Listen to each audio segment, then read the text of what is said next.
तो नमस्कार बच्चों, कैसे आप सब। उम्मीद करता हूँ हम सब बहुत अच्छे होंगे। बच्चों देखिए, आज हम मनुष्य के नर जनन तंत्र का यहाँ पर सचित्र वर्णन करके आपको समझाएंगे। यहाँ पर बेटा मैंने दो जनन तंत्र आपके लिए शामिल किए हैं बेटा। एक तो पहला नर वाला और दूसरा बेटा बात करें तो मादा का। तो ये भी आप नर का देख रहे होंगे। इसके बाद मैंने यहाँ पर नीचे मादा का भी लिया है। तो नर और मादा दोनों के जनन तंत्र आपको समझाएंगे बेटा। One of the most important question होने वाला है बोर्ड एग्जाम के लिए, और बिल्कुल आपको वन बाय वन एकदम क्लियर करके समझाएंगे। कोई भी फालतू की चीज़ नहीं रहेगी, एकदम ऑथेंटिक चीज़ जो सीधा आप बोर्ड एग्जाम में लिख कर आएंगे और पूरे में पूरे आपको मार्क्स मिलेंगे। तो चलिए बेटा फटाफट से बिना देर के हुए वीडियो को शुरू कर लेते हैं। ठीक है, देखिएगा। पहले सबसे पहले यहाँ पर लिखा गया बेटा कि आप नर जनन अंग को 3 भागों में बांट सकते हैं। नर जनन अंग को यहाँ पर 3 भागों में बांट सकते हैं। पहले तो हम आपको चित्र के साथ क्लियर कर देना चाहेंगे कि आप इसको देख लीजिएगा थोड़ा सा।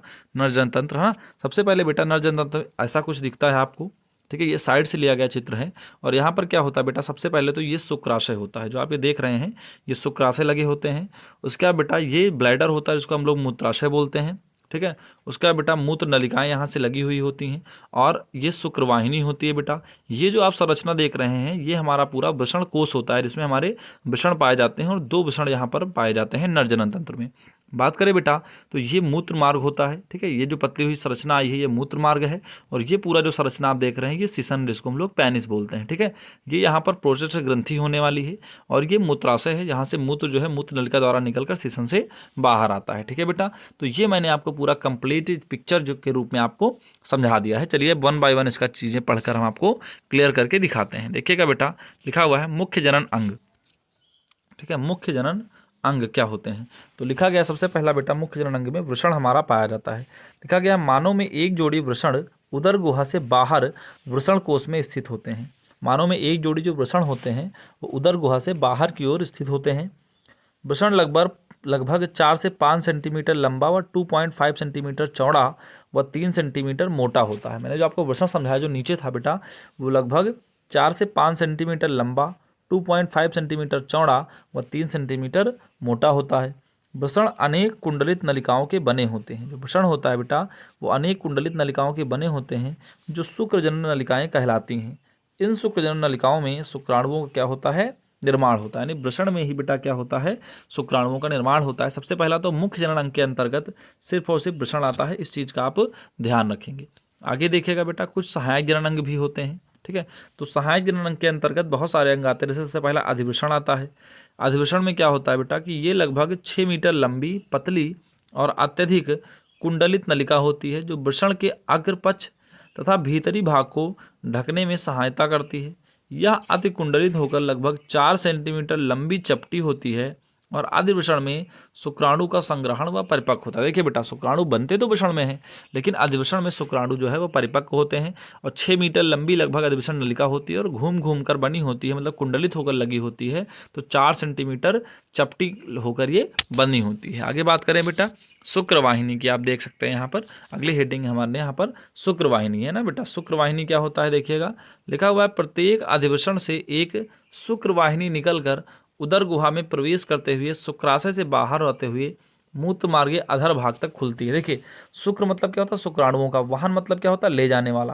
तो शुक्रवाहिनी जो होती है बेटा, वो शुक्राणुओं को लेकर जाती है। तो प्रत्येक अधिवृषण से एक शुक्रवाहिनी निकलकर उदर गुहा में प्रवेश करते हुए शुक्राशय से होते हुए मूत्र मार्ग के अधर भाग में क्या होती है बेटा, खुलती है। तो यही क्या कहलाता है, शुक्रवाहिनी कहलाती है।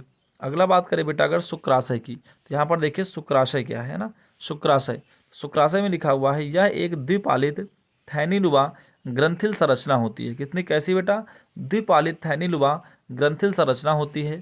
इससे चिपचिपा द्रव स्रावित होता है। जो चिपचिपा सा द्रव होता है शुक्राशय से, वो स्रावित होता है, जो वीर्य का मुख्य भाग बनाता है। वीर्य का मुख्य भाग बनाता है तथा शुक्राणुओं को पोषण प्रदान करता है। शुक्राणु जो होते हैं उनको क्या करता है, पोषण प्रदान करता है। आगे बात करें बेटा अगर मूत्र मार्ग की, यहाँ पर देखिएगा लिखा हुआ है मूत्र मार्ग है ना। तो मूत्र मार्ग में क्या होता है, लिखा हुआ है मूत्र तथा वीर्य इसी मार्ग द्वारा शरीर से बाहर आते हैं। मूत्र मार्ग जो होता है, इससे मूत्र और वीर्य भी दोनों इसी शरीर से बाहर आते हैं। अगला बात करें बेटा अगर यहाँ पर सिसन लिखा हुआ है, देखिए सिसन क्या होता है, यह जो है मैथुन अंग होता है, और यह वृषण कोष के मध्य स्थित होता है। दोनों वृषण कोष जो होते हैं उनके मध्य स्थित होता है, और सिसन के मध्य से मूत्र मार्ग गुजरता है जो श्वसन के अग्र छोर पर खुलता है। यानी मूत्र मार्ग के लिए बेटा जो मूत्र मार्ग के लिए ग्रंथि होती है, नली लगी होती है, श्वसन के मध्य भाग से आती है, श्वसन के अग्र छोर पर खुलती है। यही मनुष्य का मुख्य मैथुन अंग होता है, वृषण कोश के मध्य में स्थित होता है। अगला बात करें बेटा, अब पुरुष के यानी मनुष्य का जो नर जनन अंग होगा पुरुष का, उसमें कुछ सहायक जनन ग्रंथियां भी पाई जाएंगी। देखिएगा कौन कौन सहायक जनन ग्रंथियां होती हैं। तो लिखा हुआ निम्न 4 प्रकार की होती हैं। पहला होता है बेटा प्रोटेस्ट ग्रंथि। प्रोटेस्ट ग्रंथि तो लिखा है यह ग्रंथि मूत्र मार्ग अधर तल पर स्थित होती है। जो मूत्र मार्ग होता है उसके अधर तल पर स्थित होती है। इस ग्रंथि से आंशिक अम्लीय तरल स्रावित होता है जो शुक्रिय द्रव्य के रूप में वीर्य का भाग बनाता है, जिससे शुक्राणु सक्रिय बने रहते हैं। यानी कि प्रोटेस्ट ग्रंथि का कार्य क्या होता है बेटा, शुक्राणु का जैसा द्रव्य का निर्माण करके वीर्य का एक पार्ट बनाना, भाग बनाना। आगे बात करते हैं बेटा, यहाँ पर देखिए काउपर्स ग्रंथियाँ लिखी हुई हैं। तो काउपर्स ग्रंथि का क्या कार्य है देख सकते हैं आप यहाँ पर। काउपर्स ग्रंथि अगली है, लिखा हुआ ये एक जोड़ी ग्रंथियाँ मूत्र मार्ग के दाएं व बाएं ओर स्थित होती हैं। काउपर्स ग्रंथियाँ मैथुन से पहले एक क्षारीय एवं चिकने द्रव का श्रावण करती हैं। जब मतलब मैथुन की क्रिया होने लगती है बेटा, उससे पहले एक क्षारीय एवं चिकने द्रव का क्या करती हैं, श्रावण करती हैं, जो योनि मार्ग को चिकना बनाकर मैथुन में क्या करता है, सहायक होता है। यानी वजाइना को जो है स्मूथ बना देता है, ताकि मैथुन में सहायता करती है ना। आगे देखिएगा बेटा क्या लिखा हुआ है, पेरिनियल ग्रंथियाँ। तो पेरिनियल ग्रंथियाँ क्या होती हैं, ये एक जोड़ी ग्रंथियाँ मलाशय के पास स्थित होती हैं, है ना, यानी कि जहाँ पर मलाशय होता है उसके आसपास स्थित होती हैं। और इनसे स्रावित जो रसायन है बेटा, इनसे स्रावित जो द्रव्य है वो विशेष संबोधना उत्तेजक गंध प्रदान करता है। यानी उससे एक विशेष प्रकार की बेटा गंध प्रदान होती है। तो उम्मीद करता हूँ कि नर जनन अंग आपको बिल्कुल समझ में आ गया होगा। इसी में चलिए मैंने मादा को भी ऐड ऑन किया है, ताकि एक वीडियो के बाद आपको दूसरा वीडियो देखने की जरूरत ना पड़े। तो ये बेटा मादा जनन तंत्र है। यहाँ पर देखिए मादा जनन तंत्र लेकर आए हैं। तो लिखा हुआ है मादा जनन तंत्र को हम निम्न 3 भागों में बांट सकते हैं। यानी जो मादा जनन तंत्र होता है बेटा, उसको भी हम लोग यहाँ पर 3 भागों में बांट सकते हैं। पहले तो हम चित्र के माध्यम से आपको समझा देना चाहते हैं कैसे क्या चीज़ें होती हैं। देखिए बेटा, सबसे पहले तो ये आपका भाग जो होता है ये गर्भाशय का होता है। ठीक है, ये गर्भाशय होता है, यहीं पर शिशु जो है पाया जाता है। ये दोनों तरफ बेटा अंडाशय लगे होते हैं, यहाँ पर दोनों तरफ अंडाशय होते हैं, और इन्हीं से जो है बेटा अंडाशय से अंडाणु निकलते हैं, और अंडाणु यहाँ पर आते हैं सीधा। और ये जो है वजाइना का भाग होता है। तो यहीं पर जो है पुरुष का श्वसन जो है प्रवेश करता है, और शुक्राणु जब रिलीज होते हैं बेटा, तो यहीं से जो अंडाणु होते हैं शुक्राणु के साथ मिलकर जायगोट बनाता है, युग्मनज बनाते हैं।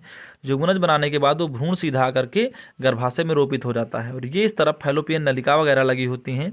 ठीक है, तो ये पूरा बेटा मादा का जनन अंग होता है, इसको आप देख सकते हैं। ठीक है, ऐसा चित्र आपको पेपर में बनाना है बेटा, और ध्यान रहे कि स्वचित्र वर्णन के लिए आता है, तो इस चीज़ को आप बिल्कुल ध्यान रखेंगे। चलिए फटाफट से आपको पढ़ के समझा देते हैं कौन कौन सी चीज़ें यहाँ पर होने वाली हैं। देखिएगा बेटा, मादा जनन अंग में भी क्या होता है, कुछ मुख्य जनन अंग होते हैं और कुछ सहायक होते हैं। तो बात करें अगर हम यहाँ पर मुख्य जनन अंग की, तो मुख्य जनन अंग में सबसे पहला हमारा अंडाशय पाया जाता है। लिखा है बेटा कि मादा में एक जोड़ी अंडाशय श्रोणि गुहा में गर्भाशय के दोनों तरफ अंडवाहिनी में पीछे की ओर नीचे की ओर स्थित होते हैं। अंडाशय में ही अंडाणु का निर्माण होता है। ये पा कुछ नहीं लिखा है, गलती से लिख गया है, लिखा हुआ है अंडाशय में ही अंडाणु का निर्माण होता है। एक बात ध्यान रहे बेटा, जो अंडाशय होता है वहीं पर क्या होता है, अंडाणु का निर्माण होता है। आगे बात करें बच्चे अंडवाहिनी, तो अंड मतलब देखो शुक्र मतलब शुक्र का वाहन मतलब जो वाहन करने वाला, तो यहाँ पर भी क्या है, अंडाणुओं का वाहन करने वाला क्या कहलाएगी, अंडवाहिनी कहलाएगी। लिखा है ये एक जोड़ी पतली व कुंडलित नलिकाएं होती हैं। अंडवाहिनियों की भित्ति के ऊपर तथा इसके नीचे पेशीय आवरण होता है। ठीक है, इनके मुख पर कीप के आकार की झालरदार कीप होती है, यहाँ निषेचन की क्रिया होती है। यानी अंडवाहिनी जो होती हैं वो अंडाणुओं को पहली बात तो ले जाती हैं बेटा। एक जोड़ी पतलित कुंडलित नलिकाएं होती हैं। अंडवाहिनी की भित्ति ऊपर था, इसके नीचे पेशीय आवरण होता है। इसके मुख पर एक कीप झालरदार लगी होती है, जहाँ पर निषेचन की प्रक्रिया होती है। आगे बात करें बेटा अगर गर्भाशय की, यहाँ पर ठीक है, देखिएगा लिखा हुआ है यहाँ पर गर्भाशय। ठीक है, गर्भाशय में क्या लिखा है, यह मूत्राशय के ऊपर तथा पीछे स्थित उल्टे नाशपाती के आकार की संरचना होती है। मूत्राशय के ऊपर और पीछे स्थित नाशपाती के आकार की संरचना होती है, जो स्नायु के द्वारा शरीर से चिपकी रहती है। ठीक है, और गर्भाशय जो होता है बेटा, उसकी भित्ति सरल पेशीय तंतुओं से बनी होती है। गर्भाशय में जो भ्रूण होता है वो अपरा के द्वारा क्या करता है, जुड़ा रहता है। यानी गर्भाशय में जो भ्रूण होता है वो अपरा के द्वारा जुड़ा रहता है। बात करें बेटा योनि की, तो यहाँ पर देखिएगा लिखा हुआ है कि यह मूत्र मार्ग तथा गुदा के बीच अग्रभाग में स्थित झिल्ली में पेशीय नलिका होती है। यह संभोग के दौरान शिश्न से वीर्य ग्रहण करती है तथा शिशु के जन्म के समय जन्म नाल के रूप में कार्य करती है। मतलब बेटा जो योनि होती है शिशु के जन्म के लिए ही मार्ग प्रदान करती है और संभोग के दौरान वीर्य ग्रहण करने का कार्य भी करती है। और गुदा के बीच में जो है अग्रभाग में स्थित झिल्ली नुमा संरचना होती है और यही मूत्र मार्ग के लिए भी रास्ता प्रदान करती है। आगे बात करें बेटा, यहाँ पर कुछ सहायक ग्रंथियाँ हमारी होने वाली हैं। ठीक है, कौन कौन सी सहायक ग्रंथियाँ हैं ध्यान से देखेंगे। लिखा हुआ बेटा इन ग्रंथियों में स्राव जनन प्रक्रिया में सहायक होते हैं।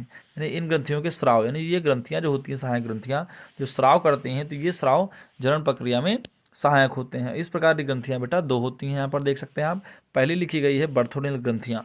तो बर्थोनिल ग्रंथियाँ में क्या लिखा हुआ है, ये एक जोड़ी होती है जो मलाशय व प्रघ्राण के बीच स्थित होती है। ये चिपचिपा द्रव स्रावित करती हैं जो मैथुन में सहायक होता है। यानी बर्थोलिन ग्रंथियाँ जो होती हैं बेटा ये एक चिपचिपा द्रव स्रावित करती हैं जो मैथुन में क्या होता है, सहायक होता है।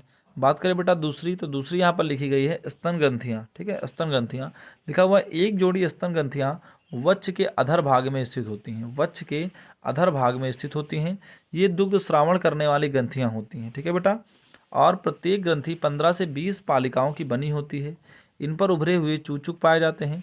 चूचुक के चारों ओर उपस्थित गोलाकार वर्णक युक्त भाग को एरियोला कहते हैं। यानी स्तन ग्रंथियाँ बेटा क्या करती हैं, आप नॉर्मल सिंपल वे में समझ लीजिए कि स्तन ग्रंथियाँ जो होती हैं दुग्ध श्रावण का कार्य करती हैं, जिसके बाद जो है बेबी को फीडिंग स्टार्ट हो जाती है मदर के द्वारा। ठीक है, तो उम्मीद करता हूँ कि स्तन ग्रंथियाँ भी आपको समझ में आई होगी। अब बेटा मैंने नर और मादा जननतंत्र दोनों आपको क्लियर एकदम समझा दिया है।